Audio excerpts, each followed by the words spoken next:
الحمد للہ رب العالمین والصلاة والسلام علی سید الانبیاء والمرسلین اما بعد فاعوذ باللہ من الشیطان الرجیم بسم اللہ الرحمن الرحیم السلام علیکم ورحمۃ اللہ وبرکاتہ۔ ناظرین و سامعین ذی محتشم، آج ہماری گفتگو کا موضوع اور عنوان ہے کہ جہاد اسلام کا ایک اہم رکن ہے۔ قرآن حدیث کی روشنی میں اس کی وضاحت کرنے کے لیے آج ہم حاضر ہوئے ہیں۔ ناظرین محترم، اسلامی تعلیمات سے یہ حقیقت واضح ہوتی ہے کہ جہاد اسلام کا ایک اہم رکن ہے۔ یہ محض قتال، جنگ یا دشمن کے ساتھ محاذ آرائی کا نام نہیں۔ یہ اس وقت ہر مومن پر فرض ہے کہ جب کفار مسلمانوں کے خلاف کھلی جنگ پر اتر آئیں اور ان پر ناحق ظلم اور ستم کا بازار گرم کریں۔ قرآنی تعلیمات سے پتہ چلتا ہے کہ جب ہجرت کا عمل پایہ تکمیل کو پہنچ گیا اور مشرکین مکہ نے مسلمانوں کے خلاف کھلی جنگ کا فیصلہ کیا تو اس موقع پر اللہ کریم جل جلالہ نے ارشاد فرمایا: اذن للذین یقاتلون بانہم ظلموا وان اللہ علی نصرہم لقدیر الذین اخرجوا من دیارہم بغیر حق الا ان یقولوا ربنا اللہ ولولا دفع اللہ الناس بعضهم ببعض لہدمت صوامع وبیع وصلوات ومساجد یذکر فیہا اسم اللہ کثیرا ولینصرن اللہ من ینصرہ ان اللہ لقوی عزیز۔ یعنی پروانگی عطا ہوئی انہیں جن سے کفار لڑتے ہیں، اس بنا پر کہ ان پر ظلم ہوا، اور بے شک اللہ ان کی مدد کرنے پر ضرور قادر ہے۔ وہ جو اپنے گھروں سے ناحق نکالے گئے صرف اتنی بات پر کہ انہوں نے کہا کہ ہمارا رب اللہ ہے، اور اللہ اگر آدمیوں میں ایک کو دوسرے سے دفع نہ فرماتا تو ضرور ڈھاتی جاتی خانقاہیں اور گرجا اور کلیسا اور مسجدیں جن میں اللہ کا بکثرت نام لیا جاتا ہے، اور بے شک اللہ ضرور مدد فرمائے گا اس کی جو اس کے دین کی مدد کرے گا، بے شک ضرور اللہ قدرت والا غالب ہے۔ اس آیت مبارکہ کے مطابق مسلمانوں کے لڑنا اس لیے حلال کیا گیا کہ ان پر ظلم و ستم کیا گیا، انہیں بے گھر اور بے وطن کیا گیا جب ان کا کوئی قصور نہ تھا۔ اب ان پر جنگ مسلط ہو رہی تھی اور انہیں اپنا دفاع کرنا تھا۔ ولولا دفع اللہ الناس بعضهم ببعض میں حملہ آور ہو کر تلوار اٹھانے کا اذن نہیں، بلکہ دفاع کی جدوجہد کا اذن ہے تاکہ عبادت گاہیں محفوظ رہیں اور ہر کوئی پرامن ماحول میں اپنے اپنے دین پر عمل جاری رکھ سکے۔ مسلمان آخر تک اپنی بقا کی جنگ لڑتے رہے، ان کی تلوار ہمیشہ مظلوم کے دفاع میں اٹھتی جب انہیں غلبہ حاصل ہو جاتا تو پھر معاشرے میں امن ہو جاتا، نماز قائم کی جاتی، زکوٰۃ دی جاتی، نیکی کا حکم دیا جاتا، برائی سے روکا جاتا اور ظلم کے خلاف لڑا جاتا۔ ضابطہ جنگ بیان کرتے ہوئے قرآن حکیم فرماتا ہے: وَقَاتِلُوا فِي سَبِيلِ اللَّهِ الَّذِينَ يُقَاتِلُونَ وَلَا تَعْتَدُوا، اور اللہ کی راہ میں لڑو ان سے جو تم سے لڑتے ہیں، اور حد سے نہ بڑھو۔ اللہ پسند نہیں رکھتا حد سے بڑھنے والوں کو۔ اللہ اور اس کے رسول کریم صلی اللہ علیہ وآلہ وسلم کے احکامات اور صحابہ کرام رضی اللہ تعالی عنہم کے عمل سے یہ بات واضح ہوتی ہے کہ چاہے جنگ کا میدان ہی کیوں نہ ہو، پہلے صلح سے معاملہ حل کرنے کی ہر ممکن کوشش کی جائے۔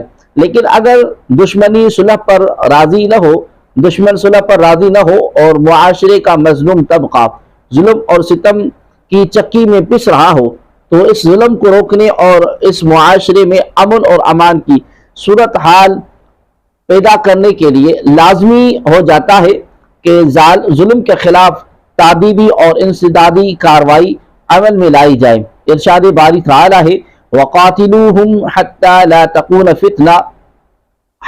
تَكُونَ فِتْنَةٌ وَيَكُونَ الدِّينُ لِلَّهِ فَإِنِ انْتَهُوا فَلَا عُدْوَانَ إِلَّا عَلَى الظَّالِمِينَ، اور ان سے لڑو یہاں تک کہ کوئی فتنہ نہ رہے اور ایک اللہ کی پوجا ہو، پھر اگر وہ باز آئیں تو زیادتی نہیں مگر ظالموں پر.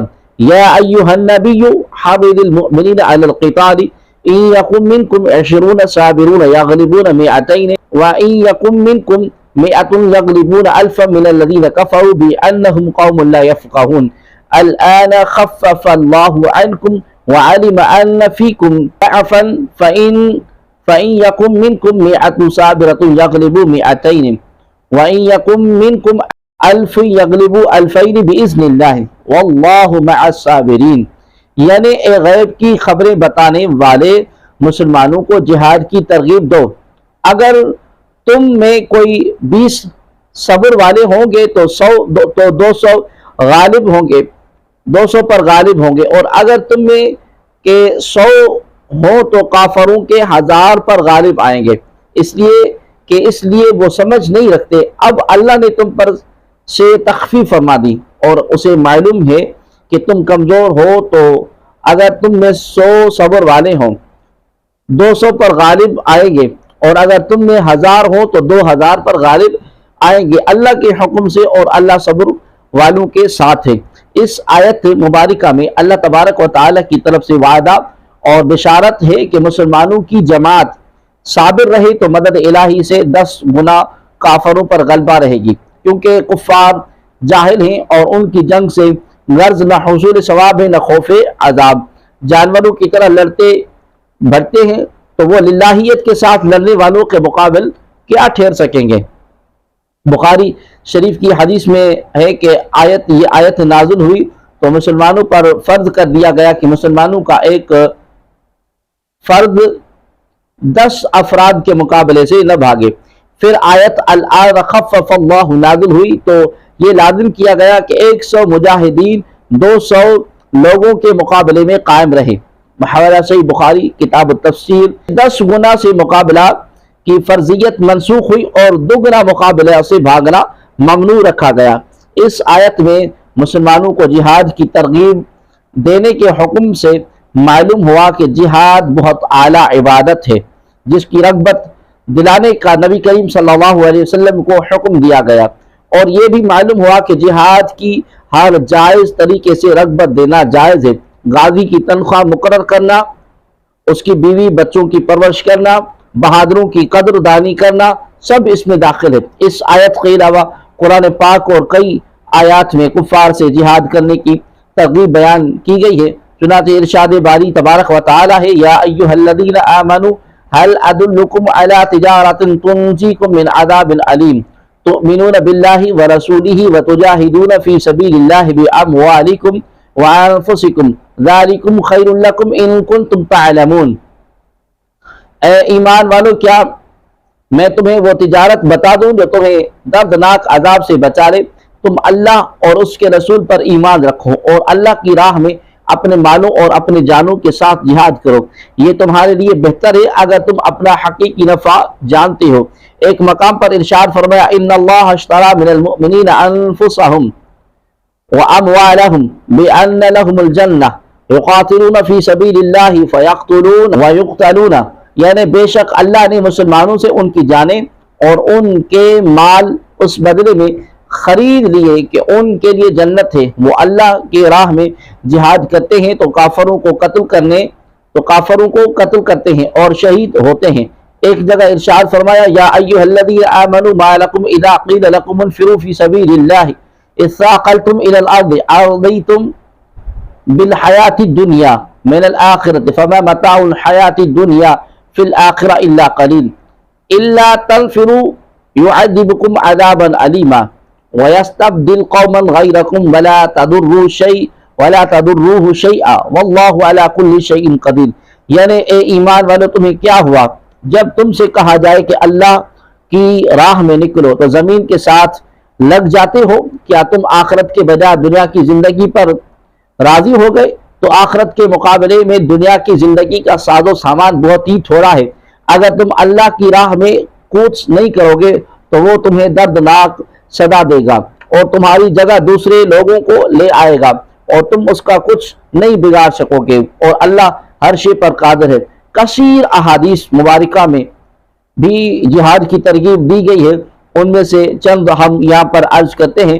صحیح مسلم میں حضرت ابو ہریرہ رضی اللہ تعالی عنہ سے مروی ہے کہ نبی کریم صلی اللہ علیہ وآلہ وسلم نے ارشاد فرمایا، سب سے بہتر اس کی زندگی ہے جو اللہ تبارک و تعالیٰ کی راہ میں اپنے گھوڑے کی باگ پکڑے ہوئے ہیں۔ جب کوئی خوفناک آواز سنتا ہے یا خوف میں اسے کوئی بلاتا ہے تو اڑ کر یعنی بہت جلد پہنچ جاتا ہے، قتل اور موت کو اس کی جگہوں میں تلاش کرتا ہے، یعنی مرنے کی جگہ سے ڈرتا نہیں ہے۔ یا اس کی زندگی بہتر ہے جو چند بکریاں لے کر پہاڑ کی چوٹی پر یا کسی وادی میں رہتا ہے، وہاں نماز پڑھتا ہے اور زکوٰۃ دیتا ہے اور مرتے دم تک اپنے رب کی عبادت کرتا ہے۔ بحوالہ صحیح مسلم کتاب الامارات باب فضل الجہاد۔ حضرت انس رضی اللہ تعالی عنہ سے روایت کرتے ہیں کہ نبی کریم صلی اللہ علیہ وسلم نے ارشاد فرمایا، مشرکین سے اپنے مال، جان اور زبان سے جہاد کرو۔ بحوالہ سنن ابو داؤد کتاب الجہاد باب کراہت ترکہ، یعنی دین حق کی اشاعت میں ہر قسم کی قربانی کے لیے تیار ہو جاؤ۔ حضرت سیدنا ابو ہریرہ رضی اللہ تعالی عنہ سے مروی ہے کہ نبی کریم صلی اللہ علیہ وسلم نے ارشاد فرمایا، جو مر جائے اور نہ تو جہاد کرے اور نہ اپنے دل میں اس کا خیال کرے تو وہ نفاق کے ایک حصے پر مرے گا۔ بحوالہ صحیح مسلم کتاب الامارہ۔ حضرت عبداللہ بن عمر رضی اللہ تعالی عنہما سے مروی ہے کہ نبی کریم صلی اللہ علیہ وسلم نے ارشاد فرمایا، غازی یعنی مجاہد کے لیے اس کا ثواب ہے اور غازی کے مددگار کے لیے اپنا ثواب ہے۔ بحوالہ سنن ابو داؤد کتاب الجہاد۔ حضرت زید بن خالد رضی اللہ تعالی عنہ سے روایت ہے کہ نبی کریم صلی اللہ علیہ وآلہ وسلم نے ارشاد فرمایا، جس نے اللہ تبارک و تعالی کی راہ میں جہاد کرنے والے کو سامان دیا تو اس نے جہاد کیا، اور جو کسی غازی کے گھر بار میں بھلائی کے ساتھ اس کا نائب بن کر رہا اس نے جہاد کیا۔ بحوالہ صحیح بخاری کتاب الجہاد باب فضل من جہد الغازیہ۔ علم ان فیکم ضعفا، اس سے علم ہے کہ تم کمزور ہو، اس سے ایمان کی کمزوری نہیں بلکہ ابدان کی کمزوری مراد ہے۔ بحوالہ تفسیر روح البیان جلد نمبر 3 صفحہ نمبر 371۔ یعنی پہلے تو 100 کے مقابلے میں 10 مسلمانوں کو ڈٹ جانا فرض تھا، اب 100 کافروں کے مقابلے میں 50 کو ڈٹ جانا فرض رہ گیا۔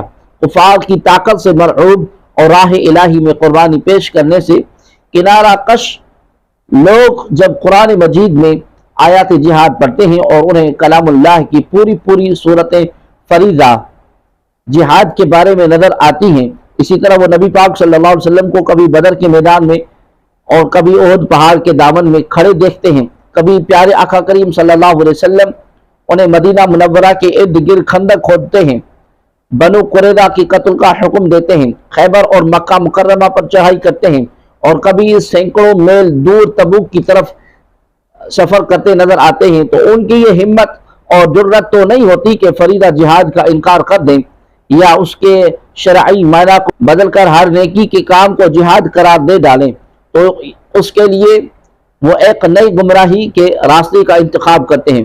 یہ جہاد کے لیے ایسی خود ساختہ اور من گھڑت شرائط عائد کرتے ہیں جن کا قرآن و حدیث میں کوئی تذکرہ ہے نہ آج تک کسی مفسر، محدث یا فقیہ نے ان کا ذکر کیا ہے۔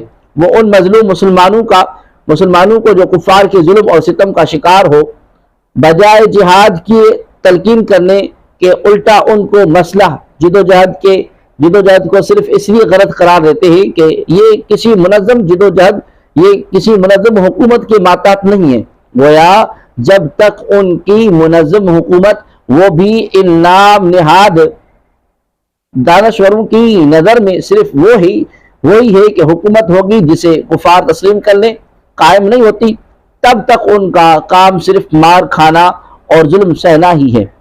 ان میں سے بعض اقدامی جہاد کی شرائط اٹھا کر دفاعی جہاد پر چسپاں کر دیں گے، اور بعض مجاہدین کی تعداد میں کمی کو بہانہ بنا کر جہاد کی غیر شرعی ہونے کے حکم کو صادر فرما دیں گے۔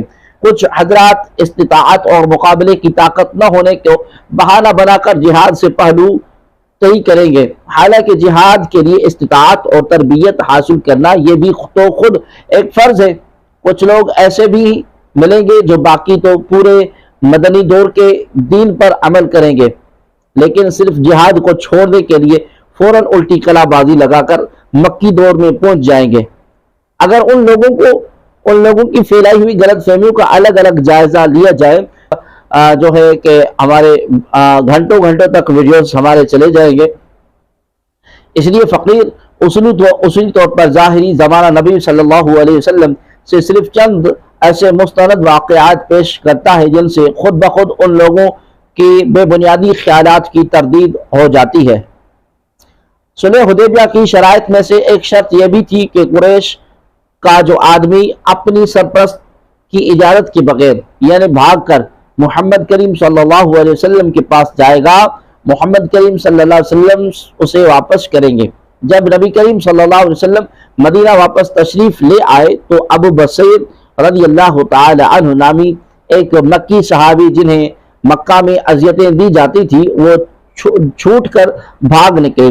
قریش نے ان کی واپسی کے لیے 2 آدمی بھیجے اور یہ کہلوایا کہ ہمارے اور آپ کے درمیان عہد و پیمان ہے، اس کی پابندی کیجیے۔ نبی کریم صلی اللہ علیہ وسلم نے ابو بصیر کو ان دونوں کے حوالے کر دیا۔ یہ دونوں اسے لا رہے تھے کہ ذوالحلیفہ کے مقام پر ایک چال کے ساتھ ابو بصیر رضی اللہ تعالی عنہ نے ایک شخص کو قتل کر دیا اور دوسرا بھاگ کر مدینے پہنچ گیا۔ نبی کریم صلی اللہ علیہ وسلم نے اسے دیکھ کر فرمایا کہ یہ خوف زدہ نظر آتا ہے۔ اس نے کہا بخدا میرا ساتھی قتل کر دیا گیا ہے اور مجھے بھی قتل کر دیا جائے گا۔ اتنے میں ابو بصیر رضی اللہ تعالی عنہ آ گئے اور بولے یا رسول اللہ صلی اللہ علیہ وسلم، اللہ نے آپ کا عہد پورا کر دیا کہ آپ نے مجھے ان کی طرف پلٹا دیا، پھر اللہ نے مجھے ان سے نجات دی۔ نبی کریم صلی اللہ علیہ وسلم نے فرمایا اسے کوئی ساتھ مل جائے تو یہ جنگ کی آگ بھڑکا دے گا۔ یہ سن کر ابو بصیر رضی اللہ تعالی عنہ سمجھ گئے کہ انہیں پھر کافروں کے حوالے کر دیا جائے گا، اس لیے وہ مدینہ سے نکل کر ساحل سمندر پر آ گئے۔ ادھر ابو جندل بن سہیل بھی چھوٹ بھاگے اور ابو بصیر سے آ ملے، یہاں تک کہ ان کی ایک جماعت اکٹھی ہو گئی۔ اس کے بعد ان لوگوں کو ملک شام آنے جانے والے کسی بھی قریشی قافلے کا پتہ چلتا تو وہ اس سے چھیڑ چھاڑ کرتے اور قافلے والوں کو مار کر ان کا مال لوٹ لیتے۔ قریش نے تنگ آ کر نبی کریم صلی اللہ علیہ وآلہ وسلم کو اللہ اور قرابت کا واسطہ دے کر پیغام بھیجا کہ آپ انہیں اپنے پاس بلا لیں اور اب جو بھی آپ کے پاس جائے گا معمون رہے گا۔ اس کے بعد نبی کریم صلی اللہ علیہ وآلہ وسلم نے انہیں بلوا دیا اور وہ مدینے آ گئے۔ ابو بصیر اور ابو جندل رضی اللہ تعالی عنہما کے واقعے سے ثابت ہوا کہ ظلم کے خلاف بدلہ لینے کے لیے منظم حکومت کی صحابہ کرام رضی اللہ تعالی عنہم کے نزدیک کوئی شرط نہ تھی، وگرنہ وہ اس شرط کو ضرور اہتمام کرتے، لیکن اگر ایسی کوئی شرط نام نہاد دانشوروں کے بقول تھی تو کیا یہ لوگ نعوذ باللہ ان صحابہ کرام رضی اللہ تعالی عنہم پر اپنی تعریف کی روشنی میں دہشت گردی کا الزام لگانے کی ہمت کریں گے؟ نبی کریم صلی اللہ علیہ وآلہ وسلم نے اپنے صحابی حارث بن عمیر رضی اللہ تعالی عنہ کو سفیر بنا کر بصرہ کے حکمران کے پاس بھیجا تو قیصر روم کے گورنر شرجیل بن عمر نے انہیں شہید کر دیا۔ نبی کریم صلی اللہ علیہ وسلم نے اپنے ایک صحابی کا بدلہ لینے کے لیے 3000 کا ایک لشکر تیار کیا اور اس پر 3 امیر مقرر فرمائے۔ پہلے امیر تھے زید بن حارثہ رضی اللہ تعالی عنہ، یہ شہید ہو جائیں تو جعفر بن ابی طالب رضی اللہ تعالی عنہ، اور یہ بھی شہید ہو جائے تو عبداللہ بن رواحہ رضی اللہ تعالی عنہ۔ اسے غزوہ موتا کہا جاتا ہے۔ صحیح بخاری میں حضرت انس رضی اللہ تعالی عنہ بیان کرتے ہیں کہ نبی کریم صلی اللہ علیہ وآلہ وسلم نے دوران معرکہ ہی اس کے بارے میں صحابہ کرام رضی اللہ تعالی عنہم کو بتانا شروع کر دیا کہ فرمایا علم جہاد زید رضی اللہ تعالی عنہ نے پکڑا، وہ شہید کر دیے گئے، پھر جعفر رضی اللہ تعالی عنہ نے پکڑا، وہ شہید ہو گئے، پھر ابن رواحہ رضی اللہ تعالی عنہ نے پکڑا، وہ بھی شہید ہو گئے۔ نبی کریم صلی اللہ علیہ وسلم کی آنکھوں سے آنسو بہ رہے تھے، پھر اللہ کی تلواروں سے ایک تلوار خالد بن ولید رضی اللہ تعالی عنہ نے جھنڈا پکڑا تو اللہ نے فتح عطا فرما دی۔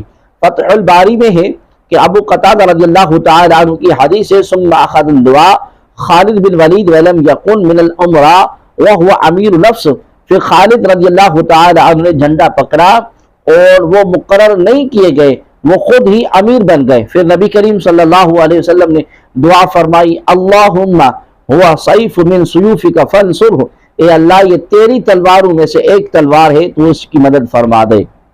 یہی حدیث کتاب الجہاد میں ہے، تو وہاں یہ وضاحت ثم اخذها خالد بن ولید بن غیر امرہ، یعنی پھر جھنڈا خالد بن ولید رضی اللہ تعالی عنہ نے پکڑ لیا اور انہیں امیر نہیں مقرر کیا گیا تھا۔ اس حدیث میں بھی غور کریں کہ خالد بن ولید رضی اللہ تعالی عنہ بغیر اجازت آگے بڑھے اور جہاد کیا اور اللہ نے فتح فرمائی۔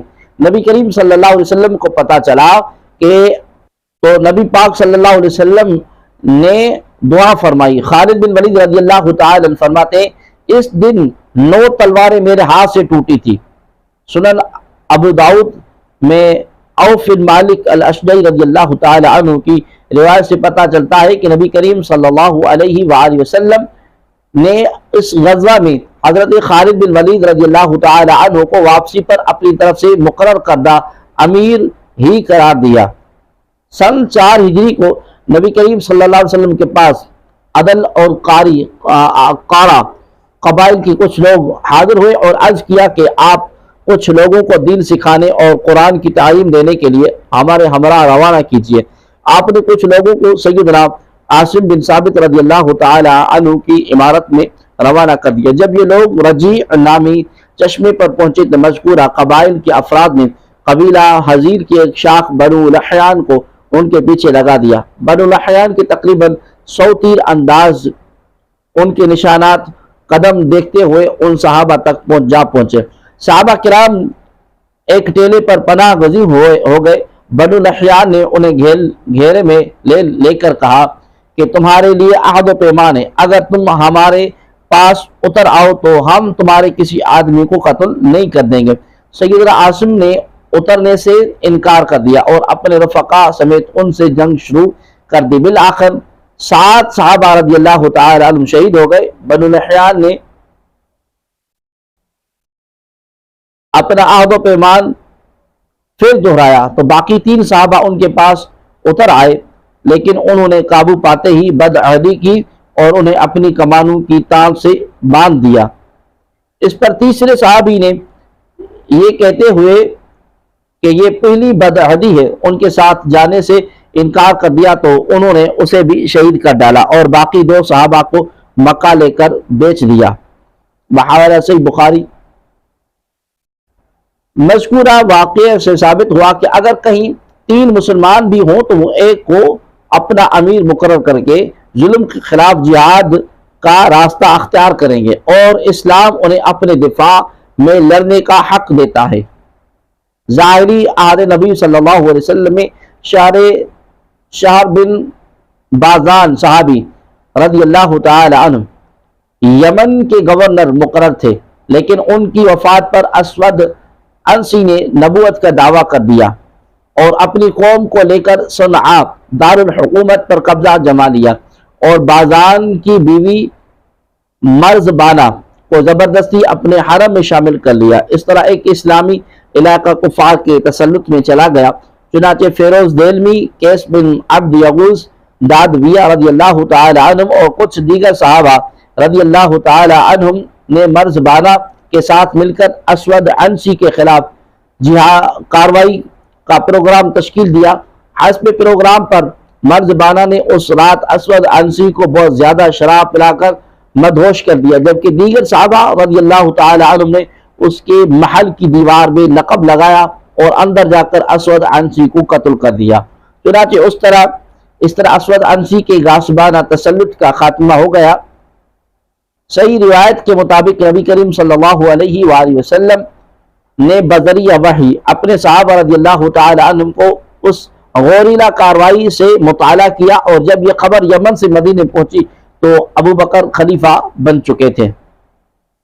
نبی کریم صلی اللہ علیہ وسلم کے ظاہری دور مبارک میں یہ غوریلا کاروائی کی گئی، جبکہ یمن میں کوئی منظم حکومت اس وقت موجود نہ تھی، بلکہ اسود عنسی جس نے منظم حکومت کا شیرازہ بکھیرا تھا، اس کا ذات کو غیر اعلانیہ خفیہ طور پر اور بغیر کسی منظم حکومت کے قتل کر کے اسلامی اقتدار بحال کیا گیا۔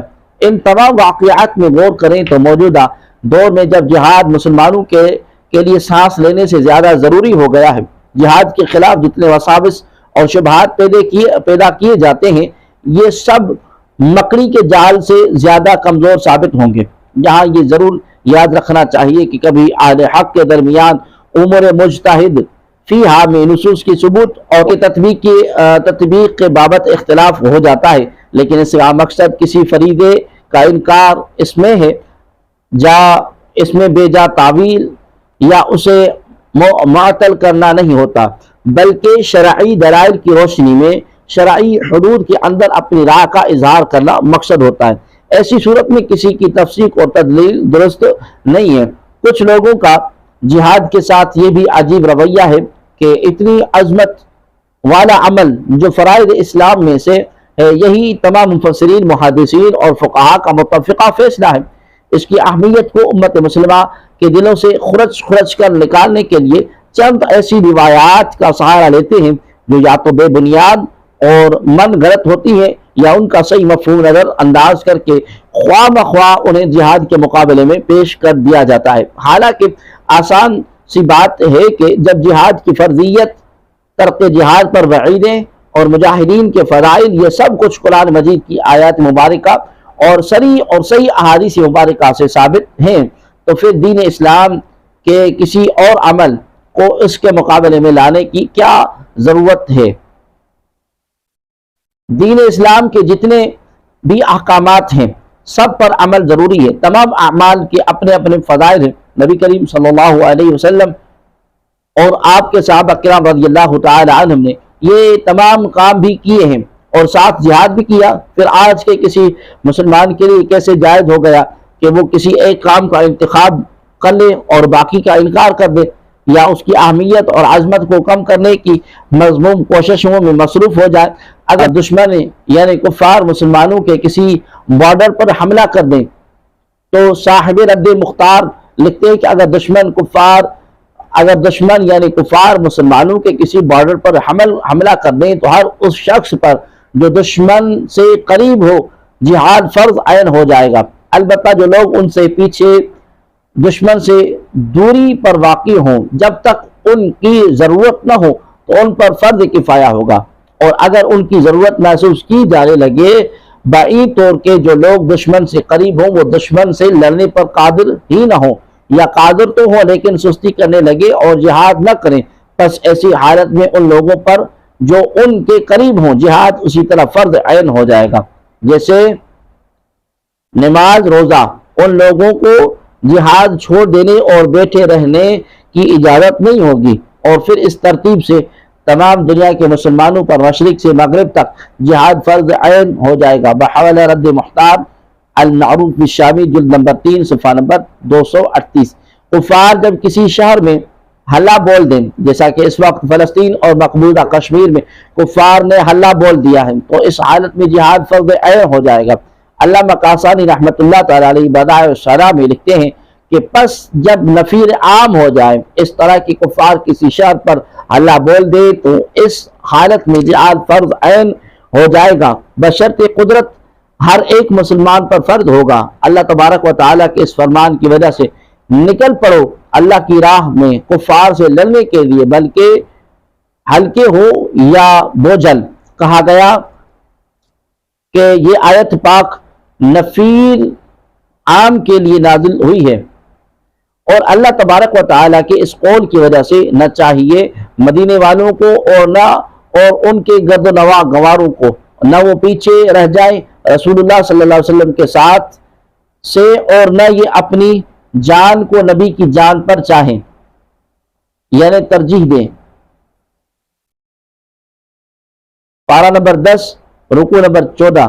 نیز اس لیے کہ نفیر عام سے پہلے ہر ایک پر وجوب ثابت تھا، بعض سے سقوط فرضیت، دوسرے بعض کے عمل پیرا ہو جانے سے ہوا تھا، پس جب نفیر عام ہو جائے تو اس کا تحقق جب ہی ہوگا جب ہر ایک اٹھ کھڑا ہو، لہذا اس حالت میں ہر ایک پر عین فرضیت باقی رہے گی، جیسے کہ نماز روزہ، یہاں تک کہ غلام آقا کی اجازت کے بغیر، عورت شوہر کے اجازت کے بغیر میدان کار راز میں کود پڑیں گے۔ اس طرح بچے والدین کی اجازت کے بغیر جہاد فی سبیل اللہ کے لیے نکل پڑیں گے۔ محاولہ بدائع اصلاح جلد نمبر 7 صفحہ نمبر 98۔ لوگوں کو یہ خبر مل جائے کہ دشمن اسلامی شہر پر چڑھ آیا ہے تو جہاد فرض ہے۔ فقہ حنفی کی قدیم کتاب فتویٰ قاضی خان میں ہے، جب تک نفیر عام نہ ہو جائے تب تک غلام اپنے آقا کی اجازت کے بغیر اور عورت اپنے شوہر کی اجازت کے بغیر جہاد کے لیے نہ نکلے۔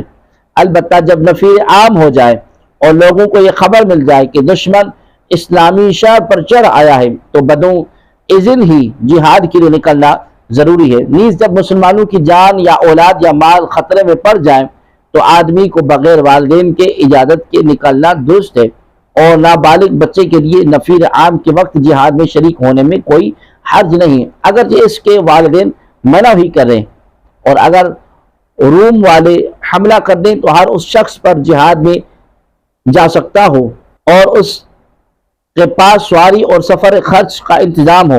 جہاد کے لیے نکلنا ضروری ہے اور کسی بین عذر کے علاوہ پیچھے رہنا جائز نہیں۔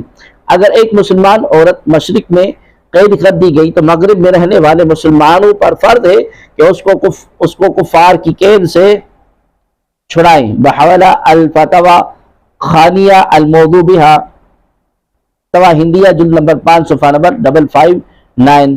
اس سے معلوم ہوا اس وقت فلسطین اور مقبوضہ کشمیر، اس وقت فلسطین میں جو کچھ ہو رہا ہے، اہل اسلام پر جہاد فرض ہو چکا ہے۔ مسلم علاقے پر کفار کا قبضہ اور عزتیں غیر محفوظ ہیں۔ نفیر عام سے پہلے جہاد نفل ہے اور نفیر عام کے بعد فرض عین ہو جاتا ہے۔ اس وقت جو فلسطین کی جو حالت میں نفیر عام ہو چکا ہے اور مسلمانوں پر جہاد فرض عین ہو چکا ہے، دنیا بھر کے مسلمانوں کو اب جہاد کا یہ فریضہ ادا کر لازم ہو چکا ہے۔ فقہ حنفی کی مشہور مفتابی کتاب فتویٰ عالمگیر میں جو صدہا علماء کی محنت شاکہ اور متفقہ رائے سے مرتب ہوئی تھی، اس کی کتاب اسیر کے شروع میں ہی یہ بحث ہے کہ بعض لوگ یہ کہتے ہیں کہ نفیر عام سے پہلے جہاد نفل ہے اور نفیر عام کے بعد فرض عین ہو جاتا ہے، مگر اکثر مشائخ کا قول ہے کہ مشائخ کے قول کے مطابق جہاد ہر حال میں فرض ہے، صرف اتنی بات ہے کہ نفیر عام سے پہلے فرض کفایہ ہے اور نفیر عام کے بعد فرض عین ہو جاتا ہے۔ یہی صحیح ہے کہ نفیر عام کا یہ مطلب ہے کہ اہل شہر کو صرف یہ اطلاع پہنچ جائے کہ دشمن پہنچائے جو تمہاری جان اولاد اور مال کا خواہاں ہے۔ کچھ آگے چل کر لکھا ہے کہ یہاں یہ بات بھی یاد ہے کہ نفیر عام کے بغیر نفیر عام کی خبر دینے والا عادل فاسق دونوں اس مسئلے میں برابر ہوں، ان کی خبر بہرحال برابر ہیں، ان کی خبر بہرحال قبول کی جائے گی۔ محاولہ فتویٰ عالمگیر جلد نمبر 3 صفحہ نمبر 88۔ آج دنیا بھر میں جہادی بہاریں امت مسلمہ کے لیے گھٹا ٹوپ اندھیروں میں روشنی کی کرن بن کر ان کی عملی تصدیق کر رہی ہے۔ اللہ کے نیک بندے نبی کریم صلی اللہ علیہ وسلم کی وفادار امتی اپنے مقدس لہو سے فریضہ جہاد کی آبیاری کر رہے ہیں۔ راہ حق میں فدائیوں کے جذبات غرور اولا کے مسلمانوں کی یادیں تازہ کر رہی ہیں۔ مسلمان خواتین کے خیالات کا رخ بھی بدل رہا ہے اور وہ حضرت ام عمارہ، حضرت خنسہ، حضرت صفیہ کا کردار ادا کرنے کے لیے بےتاب ہیں۔ مسلمانوں کے معصوم بچے بھی حضرت معاذ اور حضرت معوذ رضی اللہ تعالی عنہم کے نقش قدم پر چلنے کا عہد کر رہے ہیں، جس کی زندہ مثال فلسطین ہے۔ اللہ کریم جل جلالہ مجاہدین کو ہر قدم پر کامیابی عطا فرمائے، آمین۔